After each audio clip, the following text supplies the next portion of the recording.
시편 118편 1절 말씀, 시편 118편 1절 말씀, 한 절 말씀입니다. 이 시간 서로 하나님 말씀을 교개함으로 이 시간 일어나셔서 함께 합독하시도록 하겠습니다. 시작. 여호와께 감사하라. 그는 선하시며 그의 인자하심이 영원하미로다. 아멘. 찬송하시겠습니다. 여호와께 감사하라. 그는 선하시며 그의 인자하심이 영원하미로다. 교회를 열심히 다니는 한 집사님이 계셨습니다. 아주 열심히 신앙생활을 했습니다. 그런데 하루는 몸이 너무 안 좋아서 병원에 가서 종합검사를 받습니다. 그런데 위험 말기라는 그런 판정을 받게 됩니다. 그래서 의사가 이렇게 말을 합니다. 이제 병원 치료는 무의미하니 죽음을 준비하십시오. 남은 시간 동안 조용히 잘 이렇게 준비를 하십시오 라고 이야기를 합니다. 생각해 보니까 기가 막히잖아요. 열심히 또 신앙생활을 했는데 암이라고 하니까. 그래서 교회 가서 눈물을 흘리며 이렇게 기도를 합니다. 하나님, 저는 나름대로 믿음으로 살려고 그렇게 애써 왔습니다. 주일 한번 어겨본 일 없고 교회 봉사하면 누구보다 앞장서 왔습니다. 그런데 왜 제가 위암에 걸려 이렇게 일찍 죽어야 합니까? 눈물을 흘리며 하나님 앞에 기도하기 시작합니다. 그런데 몇 주 전에 목사님께서 하시는 설교가 기억이 납니다. 목사님께서 뭐라고 말씀하셨냐면은 하나님께서는 감사로 드리는 기도를 우선적으로 들으십니다. 그래서 응답받는 기도를 드리려면 기도는 감사로 시작해야 합니다. 이 말씀이 생각이 납니다. 그래서 눈물을 거두고 하나님 앞에 감사하기 시작합니다. 감사거리들을 찾아봅니다. 하나하나. 그러면서 이렇게 기도합니다. 하나님, 아무리 생각해도 감사할 일이 없지만은 좌우지간 감사합니다. 아니, 딱 하나 감사할 것은 감사하려고 몸부림치게 해주신 것 감사합니다. 그러면서 하나하나 감사합니다. 자기가 좋은 교회를 만나서 예수님을 만난 겁니다. 아, 내가 예수님을 믿고 죄사함 받았지. 그게 감사합니다. 그래서 하나님 앞에 또 감사합니다. 내가 교회를 통해서 좋은 자매를 만나서 결혼했지. 하나님 이것도 감사합니다. 그리고 지금까지 하나님 은혜 가운데 살아간 거, 그것도 너무나 감사한 겁니다. 그래서 감사합니다. 감사합니다. 매일 감사거리를 찾아가면서 하나님 앞에 매일매일 감사하기 시작합니다. 그런데 어느 날 몸과 마음이 막 뜨거워졌다고 합니다. 너무 뜨거워져서 병원에 찾아갔습니다. 찾아가서 종합검사를 받아보는데 암덩어리가 사라졌다는 겁니다. 그래서 이분이 나중에 이런 간증을 했습니다. 감사는 놀라운 힘이 있습니다. 감사가 암을 고쳤습니다. 감사가 내 인생을 새롭게 바꾸어 놓았습니다. 아멘. 아멘. 한 집사님의 간증입니다. 사랑하는 성도님들, 감사는요 기적으로 이어주는 힘이 있습니다. 아멘. 믿으십니까? 아멘. 감사하면 기적을 체험할 수 있다는 사실입니다. 감사하면요 우리 인생을 변화시킵니다. 감사하면 우리 인생이 복되게 바뀝니다. 감사하면 우리 인생이 풍성하게 바뀝니다. 이것을 체험할 수 있기를 바랍니다. 아멘. 그런데 많은 사람들이, 특히 우리가 예수님을 믿는 사람일지라도 그럼에도 불구하고 감사의 힘을 잃어버리고 살 때가 너무나 많이 있습니다. 여러분들 감사하십니까? 매일매일 감사하십니까? 오늘 아침에 눈을 딱 뜨시고 어떤 것을 가장 먼저 하시죠? 정말 바라옵기는 하나님 앞에 감사부터 시작하시기 바랍니다. 아멘. 그럼 그날 하루가 엄청난 역사가 나타날 줄 믿습니다. 아멘. 성경에는요 감사라는 말씀이 엄청나게 많이 있습니다. 몇 가지만 가져왔는데, 감사로 하나님께 예배드리며 감사함을 넘치게 하라. 너희는 또한 감사하는 자가 되라. 기도에 감사함으로 깨어있어라. 끊임없이 감사하라. 감사함으로 하나님께 아뢰라. 범사에 감사하라. 감사하는 말을 하라. 감사로 찬송하라. 항상 감사하라. 아멘. 엄청나게 많은 말씀이 있습니다. 잘 보십시오. 예배드릴 때 어떻게 하라고요?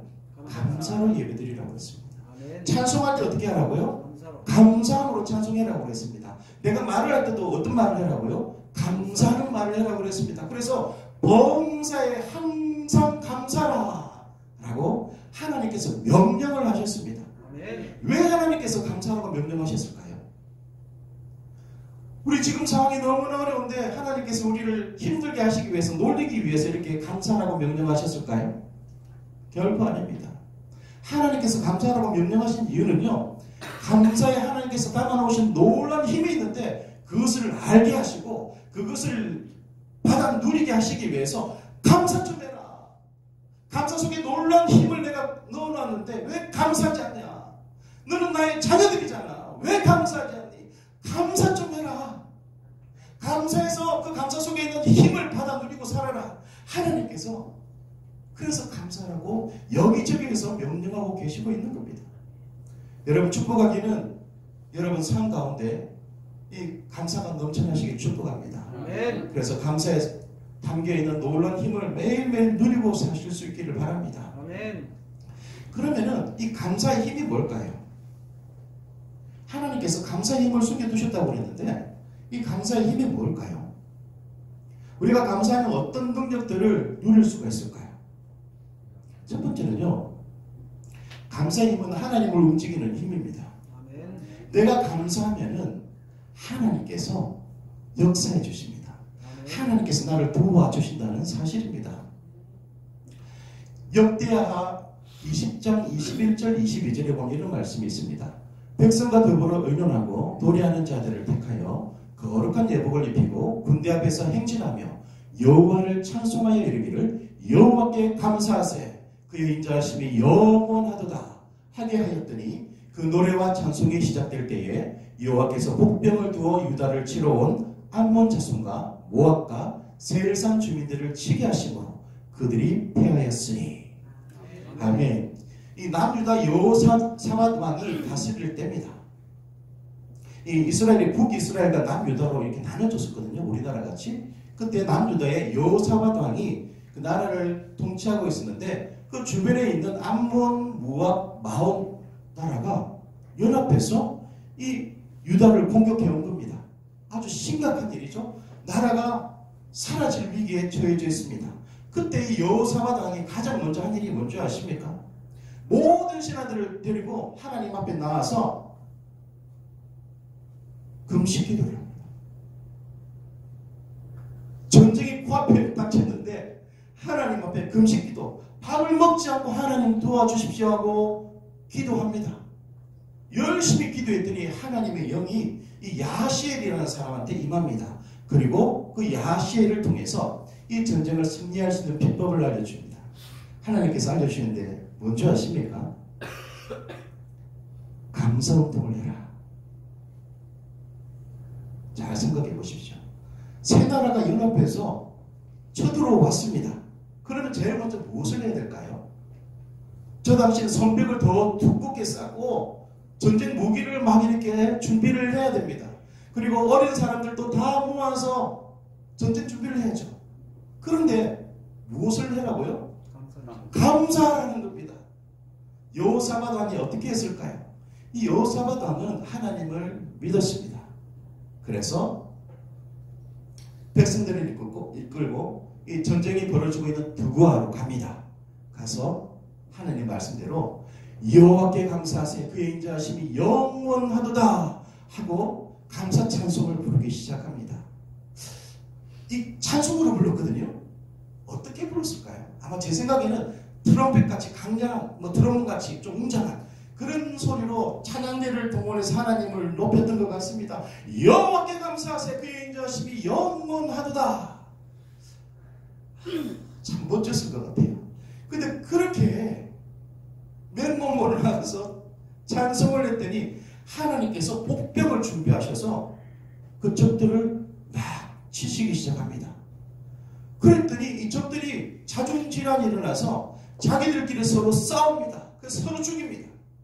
그래서 여호사밧 왕과 유다 백성들은 피 한 방울을 흘리지 않고 대승을 거두죠. 그리고 전리품을 다 거둔 후에 그곳에 가서 하나님을 또 찬양합니다. 그리고 그곳에 이름을 짓는데 브라가 골짜기라고 명합니다. 이 브라가가 찬양이라는 뜻이거든요. 찬양. 이곳은 하나님을 찬양하는 골짜기요, 감사의 골짜기입니다. 그러니까 유다 백성들은 그곳을 갈 때마다 하나님께 감사하고 찬양했다는 거죠.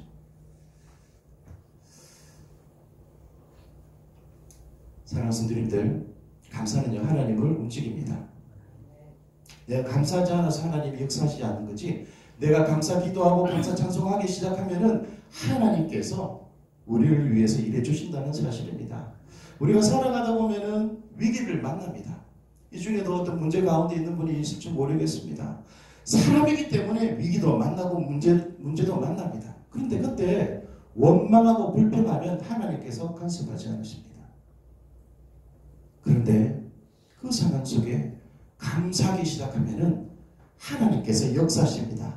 그래서 그 모든 장소가 브라가 골짜기가 되게 하신다는 겁니다. 찬양의 골짜기가 되게 하시고 감사의 골짜기가 되게 하신다는 사실입니다. 아멘. 이런 은혜가 흘러 넘치기를 축복합니다. 아멘. 저는 2살 때 제 어머니가 이렇게 말씀하셨습니다. 2살 때 감기로 인해서 열이 엄청나게 많이 났대요. 그래서 소아마비가 걸렸다는 겁니다. 저는 초등학교 때부터 목발을 짚고 다녔습니다. 그런데 제가 조금 예수 믿고 난 뒤에 너무나 활달하게 살았던 것 같습니다.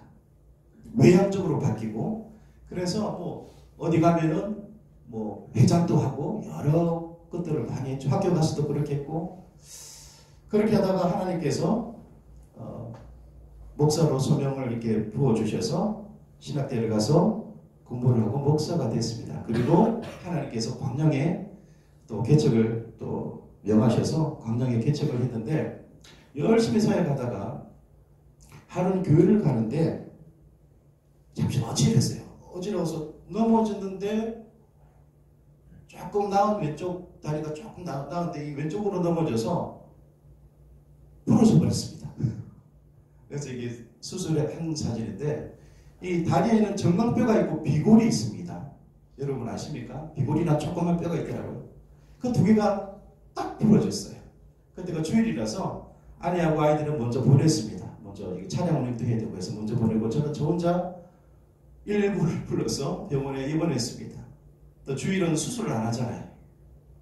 그래서 얼마나 아프든지 이 배가 막 부딪히니까 정말 경험해보지 못했던 그런 고통이었습니다.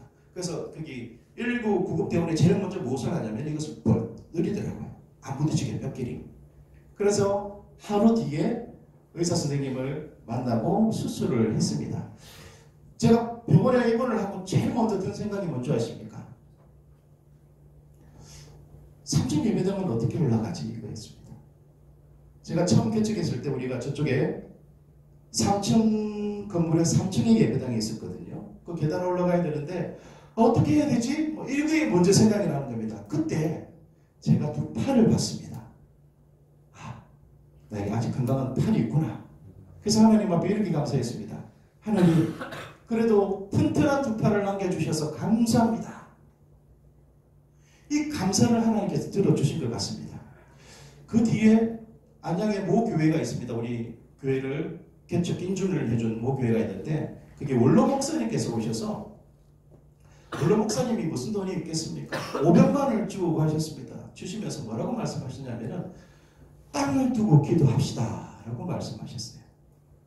아직 개척교회인데 무슨 땅을 두고 기도하러, 처음에는 마음에 안 와닿았어요. 근데 하나님께서 무슨 뜻이 있으시겠다라고 있었습니다. 그리고 이제 퇴원하고 난 뒤에 극동방송 거기 강창원 지사장님이 계실 때 직원 체포를 인도해달라고 그래서 말씀을 전했습니다. 말씀을 전하고, 또 사랑의 뜰안이라는 좋은 프로가 있잖아요. 유명한 프로, 그곳에가 아내와 같이 이렇게 출연을 했습니다. 이제 방송을 마치고 집으로 가는데 장영회 국장님이시죠 지금. 그분이 진행을 하셨거든요. 그런데 전화가 왔어요. 목사님, 이런 일이 한 번도 없었는데 청취자가 헌금을 하기를 원한다고 전화가 왔습니다. 그래서 나중에 그분이 500만 원을 보내주셨습니다. 그 1000만 원이 그러니까 못했습니다. 그래서 지금 이 땅을 사게 됐죠. 그래서 또 열심히 감사했습니다. 하나님 앞에 감사하고 감사로 나갔더니 지금 이렇게 우리가 지금 이곳에서 예배드리고 있는 이 예배당이 세워진 겁니다. 만약에 제가 이 다리가 부러졌을 때 이제 하나님 이제 사용 못합니다, 포기했더라고 하면은 이 예배당은 세워지지 않았을 겁니다. 아마 이곳에 같이 모여서 예배드리지도 못했을 것 같습니다. 감사는 힘입니다. 우리가 감사하면 하나님께서 우리를 위해 움직이십니다. 하나님께서 나를 통해서 역사하는 것을, 기적을 바라보기를 원한다고 하면 우리는 감사해야 됩니다. 우리 입술에 다른 것이 아니라 불평불만이 아니라 감사가 충만해야 됩니다. 이게 감사의 힘이죠. 두 번째는요, 나 자신을 변화시키는 힘이 있습니다. 나 자신을 변화시키는 힘. 유명한 상담 심리학자죠, 윌리엄 제임스라는 분이 이런 말을 했습니다. 우리 세대의 가장 위대한 발견은 마음가짐을 바꾸면 삶을 바꿀 수 있다는 사실이다. 맞는 말 같지 않습니까? 마음가짐을 바꾸면 삶을 바꿀 수 있다. 근데 많은 사람들이 어떤 조건과 환경 때문에 그것에 굴복해서 불행한 삶을 삽니다. 그런데 반면에 우리가 생각을 바꿔서 어떤 조건이고 어떤 환경이라 할지라도 감사하기 시작하면은 행복한 삶을 살 수 있다는 말씀입니다. 이 말씀이거든요. 돈 베이커 목사님이 쓴 땡큐 테라피라는 책도 있습니다. 이 감사요법이라고 우리나라에 번역이 되어서 출판이 됐는데, 이 안에도 이렇게 말씀합니다. 감사는 환경을 변화시키지는 못합니다. 그러나 태도를 변화시킵니다. 잘 보십시오. 가난한 사람이 있습니다. 근데 하나님 앞에 열심히 감사합니다. 그런데 갑자기 부자가 될 수는 없습니다.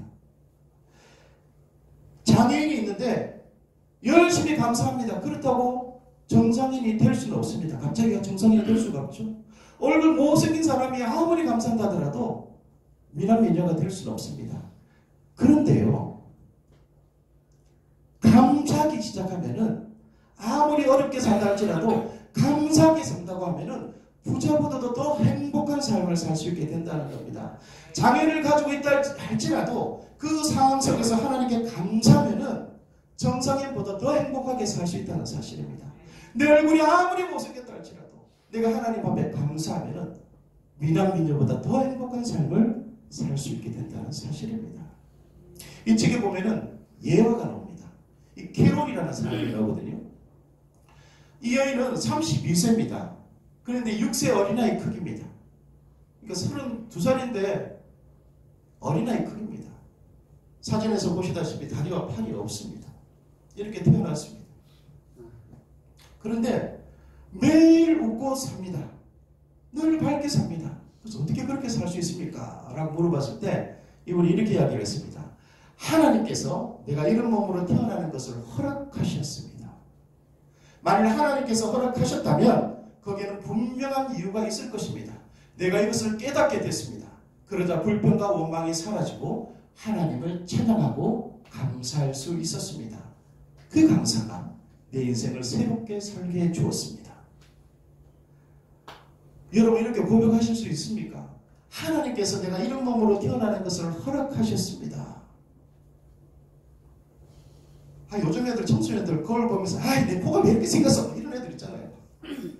그런데 이분은 팔다리가 없음에도 불구하고 하나님께 감사하고 있습니다. 그래서 다른 정상인보다 더 행복하게 살고 있다는 사실입니다.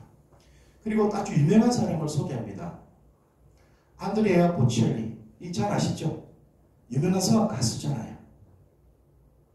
이분은 정상인으로서 태어났는데 10살 때 공에 맞아서 시력을 잃어버렸습니다. 그런데 이분이 이렇게 고백을 합니다. 시력을 잃은 것을 슬퍼하는 데는 일주일이면 충분했습니다. 현재 상황을 인정하고 받아들이고 이런 상황마저도 하나님의 뜻이 있을 것이다 라고 생각하면서 감사했더니 에너지가 솟아올랐습니다. 그리고 정자법을 배워서 열심히 공부를 합니다. 그래서 변호사가 됩니다. 그래서 변호사 교육을 하고 일을 열심히 합니다. 감사하면 매일 열심히 일을 합니다. 그런데 노래가 너무나 하고 싶은 거예요. 그래서 일을 다 마치고 집에 돌아가는 길에 있는 카페에서 한 번씩 노래를 부르기 시작했다고 합니다. 근데 우연히 그것을 보게 된 사람을 통해서 성악가가 된 겁니다. 안드레아 보첼리. 제가 영어 발음만 좋으면 막 이렇게 불러드리고 싶은데 예. 감사는 나의 마음가짐을 변화시킵니다. 그래서 우리가 감사하면요, 환경을 뛰어넘어서 행복한 삶을 살 수 있게 됩니다. 내 상황이 지금 어떤 상황이든지, 내 조건이 어떤 조건이든지 상관없이 행복하게 살 수 있게 된다는 사실입니다. 사도 바울도 보십시오. 사도 바울은 복음을 전하다가 로마 감옥에 갇혔습니다. 죄지어서 로마 감옥에 간 거 아닙니다. 복음을 전하다가, 예수 그리스도의 그 복음을 전하다가 감옥에 갇혀. 근데 몸에 지병이 있어서 늘 불편했습니다. 성경에는 이 사도 바울의 이 지병이 사단의 가시라고 표현되어 있습니다. 사단의 가시. 얼마나 고통스러웠으면 사단의 가시라고 표현했을까요? 근데 그것을 가지고 살아가다 보니 불편하죠. 그래서 이제는 순교할 수밖에 없는 그런 상황 속에 놓여져 있습니다. 그러니까 모든 조건과 환경은 최악이죠.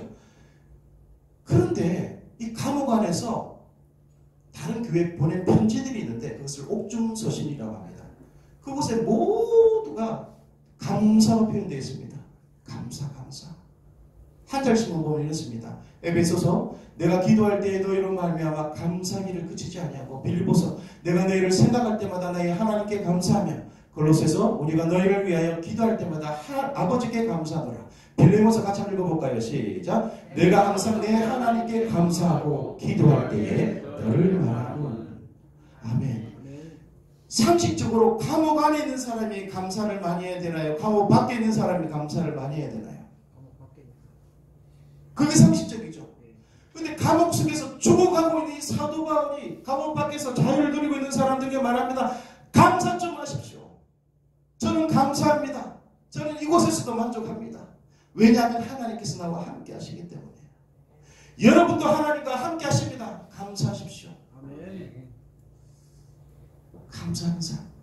그러니까 이 감사하는 마음이 이 옥중에서 견딜 수 있겠다는 겁니다.